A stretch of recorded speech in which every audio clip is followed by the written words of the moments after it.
getting vaccinated against COVID-19. If you're like most people, you're still waiting to roll up your sleeve. Maybe you've had your first shot, maybe you've had both, and now are fully vaccinated.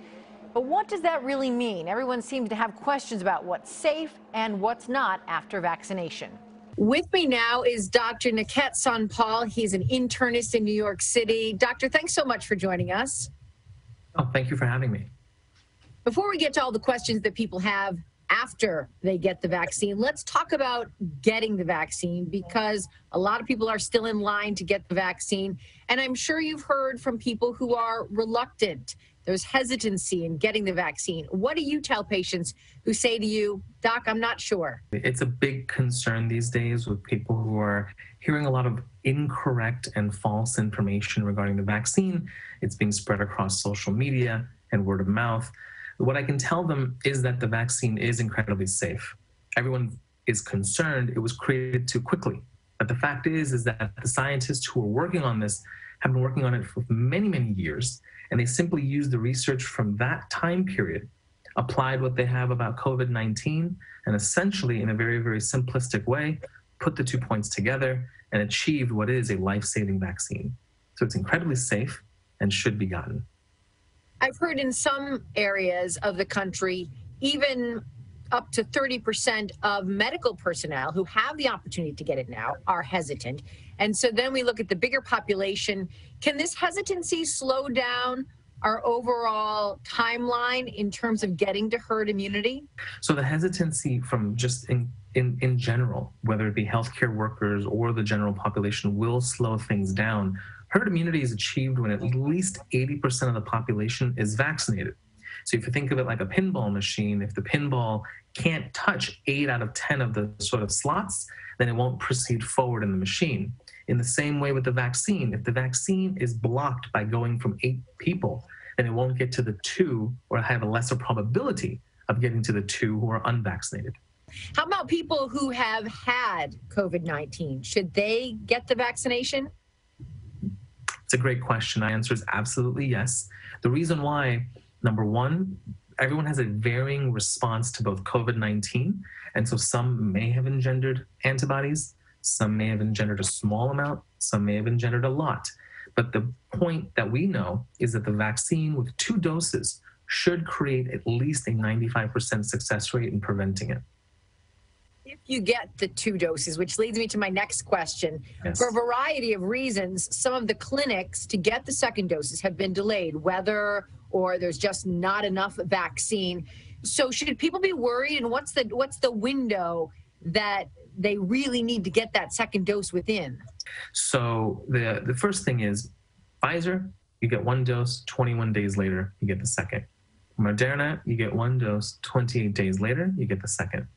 Now, both, and most importantly, we have to remind everyone that the 2nd dose is absolutely paramount. Some people will get antibodies from the first, others will not. But with a 2-dose scheduling, we have a greater chance of creating neutralizing antibodies.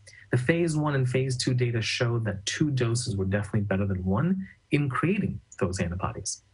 Now, in terms of the safety and the concern that people have, well, let's say I couldn't hit my deadline of 21 or 28 days, it is to a certain degree okay. The reason why is because there is some data that says you can go even longer, and the CDC has had some small data that shows you could potentially elongate it if you can't get to it. Theoretically, Pfizer is 17 to 21 days. You could go a little bit earlier, but the way the immune system works is it gets exposed to COVID-19 the first time. It starts to create antibodies in memory. And the 2nd time, it ramps up a great deal and it creates even more antibodies. So you have circulating antibodies at a higher concentration. So theoretically, if you're off by a day or 2, it's going to be okay. What I want to leave viewers with most importantly is that don't skip your 2nd dose at all. If you're a few days late, not getting it is a lot worse than getting it late. And then we get to the people who say, because I don't want to deal with the 1st and 2nd dose, I'm going to wait for the Johnson & Johnson vaccine, which is only 1 dose. And what do you say to those people? So that, I believe, is a personal choice, and it's a calculated risk for the individual. We know that the Johnson & Johnson data does show that there may not be as great an immune response. Some data shows about a 70% approximate immunization prevention rate. But what I would say is that's a personal thing. But I think vaccine is better than no vaccine in this case. And if Johnson & Johnson is available in their area, then they should get that.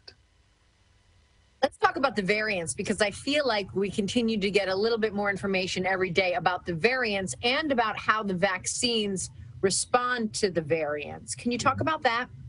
Yes, it's a great question, and it's asked every day in the hospital.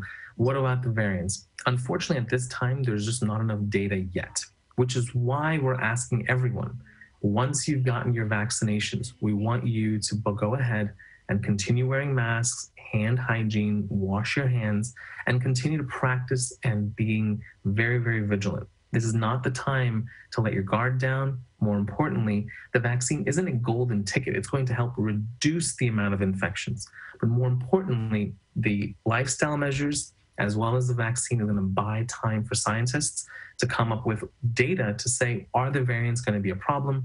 Do we need a booster? Or are the variants going to be covered by the vaccines? It's just too early to tell right now. What changes can people make after they get their first dose? Are they immune enough? Can they stop wearing the mask?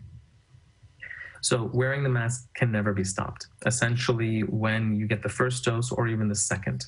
After the first dose, you are not safe by any means. After the second dose, we're hoping that your body a month after will have enough antibodies to help a 90 to 95% neutralization level.